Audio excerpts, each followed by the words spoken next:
It's the Real News Network. I'm Sharmini Pires coming to you from Baltimore. Violent protests are entering their second month in Venezuela. Opposition protesters appear to be encouraged as they gain plenty of international attention for their calls to oust the government of President Nicolas Maduro, who was elected for a 6-year term in 2013. A few weeks ago, the protests and street fights between police and the opposition protesters gave a new fuel to the efforts of the OAS Secretary General Luis Almagro to suspend Venezuela from the OAS for having violated the group's democratic charter. Venezuela responded last week by announcing it would leave the OAS completely. Venezuela's foreign minister said the exit procedures have begun and would take 24 months to complete in accordance with the OAS rules. But what does this move mean for Venezuela? We're going to explore that with our guest, Mark Weisbrot. Mark is the co-director of the Center for Economic and Policy Research and the author of the book Failed: What Experts Got Wrong About the Global Economy. He's also recently written an article in the Huffington Post titled Venezuela and the OAS: The Logic of Withdrawal. Thanks for joining us, Mark. Thanks, Sharmini. Thanks for having me. So, Mark, many international analysts are portraying Venezuela's decision to leave the OAS as an effort to escape punishment for violating OAS's democratic charter. In your article for the Huffington Post, though, you argue that Venezuela's decision to leave the OAS is not unjustified. What makes you say this? Well, I think any government could leave the OAS and it wouldn't be a bad thing, because they're not, under the current leadership especially, but really for a long time, they're not really a neutral party or a real multilateral organization, in the sense that the United States has overwhelming control, and especially under this Secretary General, Luis Almagro, and especially with regard to Venezuela, although there's been other cases. So, for example, in Haiti in 2004, the OAS made a major contribution to the coup in that country, where the U.S. And Canada and France had cut off all international aid for 4 years prior, and used it, as Paul Farmer testified. He was Clinton's deputy to the UN, deputy special envoy for the UN for Haiti. He testified to Congress that the U.S. was trying to get rid of that government, and that's why they cut off all the aid to that country. And they couldn't have done it without the OAS, because the OAS observed the 2000 elections in Haiti, and then they originally said they were fine, and then when the U.S. decided to get rid of the government, then they said that they were no good, and that was used to delegitimize the government and get rid of it. And then the OAS also contributed. In 2011 in Haiti, there was a special commission, a verification mission of the OAS that supposedly technical, that went down there and actually overturned the results of the first round of the Haitian election, so that the candidate who would go into the second round was the one that the United States and its allies wanted. And they did that without a recount or without even a statistical analysis. So, they've done so many things in Honduras as well. Hillary Clinton was Secretary of State during the 2009 military coup in Honduras, and she was able to manipulate the OAS and block them from taking the position that the majority wanted, which was that you couldn't recognize the November 2009 elections there under the dictatorship unless the elected president, the democratically elected president, was allowed to return. And she actually admitted this in her book, her 2014 book, Hard Choices. So those are just a few examples of how the OAS is not really a pro-democracy organization, as you see in the headlines of the New York Times, but it actually can intervene on the opposite side to actually destroy democracy and to help overthrow governments that the United States wants to get rid of. Now, in Venezuela, In 2015, there were parliamentary elections or National Assembly elections, and the current head of the OAS, Luis Almagro, had a really huge international campaign to delegitimize those elections, to say that unless the OAS was there to observe them, they wouldn't be any good. And he turned out to be completely wrong. I mean, the opposition won the elections with 56% of the vote and got a 2/3 majority in the assembly from that election. And the election went off without any flaws at all. And so this is and he's been campaigning to get rid of this government ever since. So, all that is not to say that there are no problems with the rule of law or other problems in Venezuela. It just, the OAS has nothing to do, no constructive role to play at this moment. In fact, it's going to make things a lot worse if it's allowed to intervene in this way, because it's being used by the United States and its allies, once again, to delegitimize an elected government and to get rid of it. And this comes at a time when the country really needs dialogue. They need to resolve this through negotiations. Otherwise, it's going to get more violent.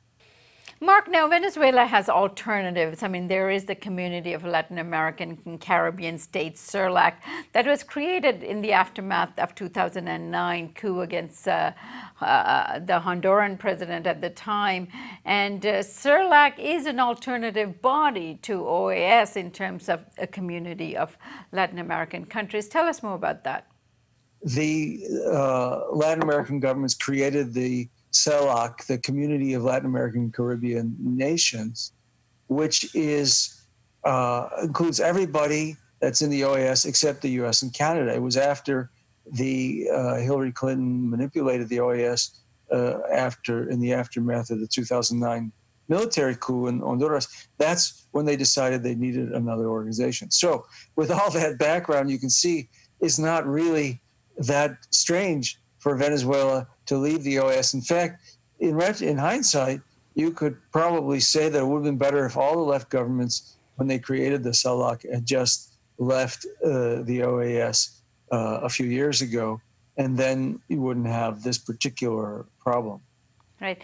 Now, what about the timing of all of this, Mark? I mean, as you just outlined, there were plenty of opportunities that Venezuela has had and good reason to leave the OAS in the past. But at this moment, they don't really have the political support from member organizations at the OAS. I mean, it would have been great if they could have organized an exodus with other members to make a political point. But that is not the case. I mean, international opinion and in the OAS, as you have just indicated, the support isn't there for Venezuela in the same way it had in the past. So what about the timing of all of this?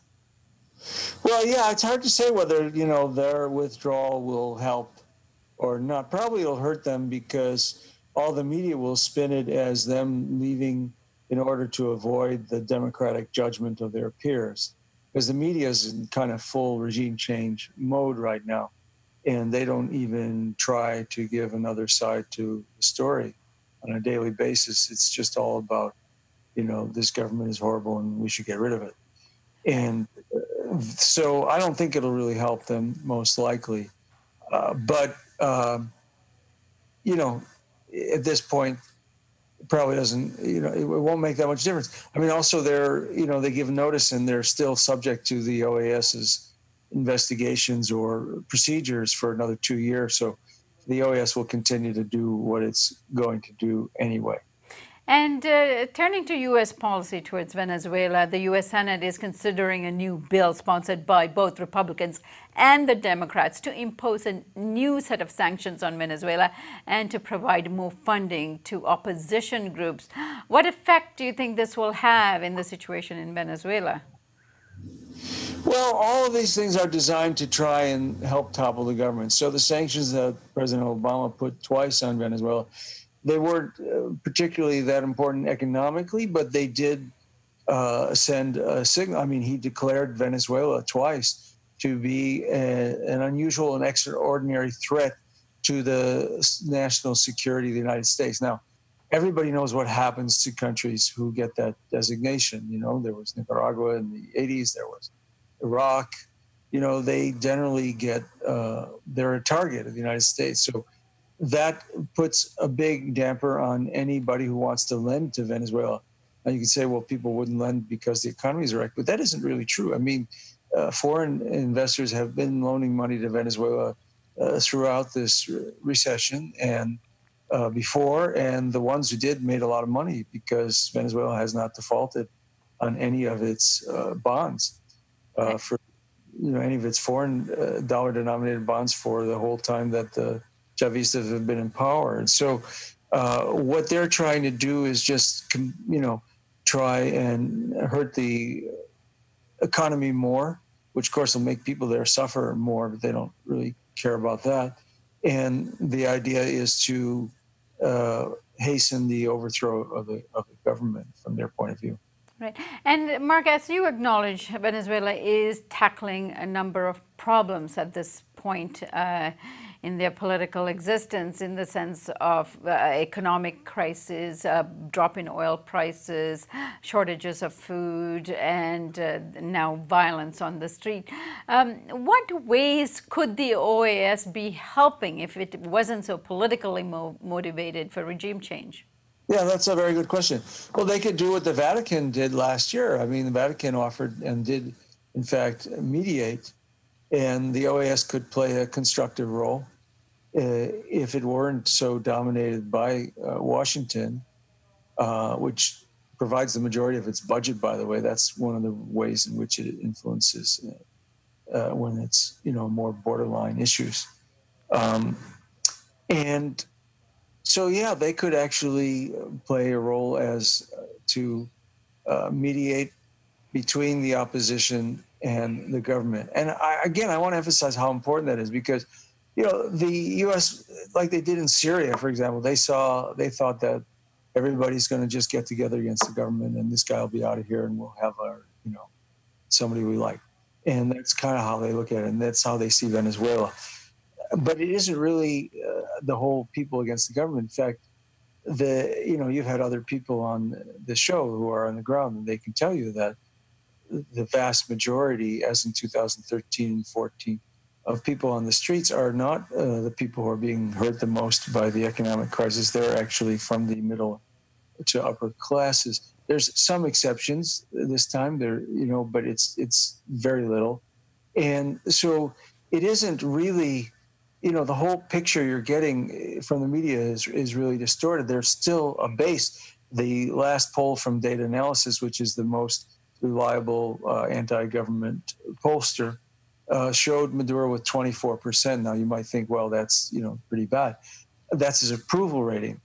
So there's probably more people than that who think he's doing a bad job, but still don't want the opposition. That's much more of a base. I mean, in Brazil, the latest poll shows the president with 4% approval, and you have numbers in the teens in Mexico and Colombia. So there is a base there, and includes the military. But a sizable part of the population that, as bad as things are there, they still see the opposition as a bigger threat, in the sense that if the opposition comes to power through a coup, that they feel that, they could suffer more than they would going forward under this government and perhaps, a government that comes next. And so that's why it's so important to have a negotiated solution. But again, the so-called international community is pushing for regime change.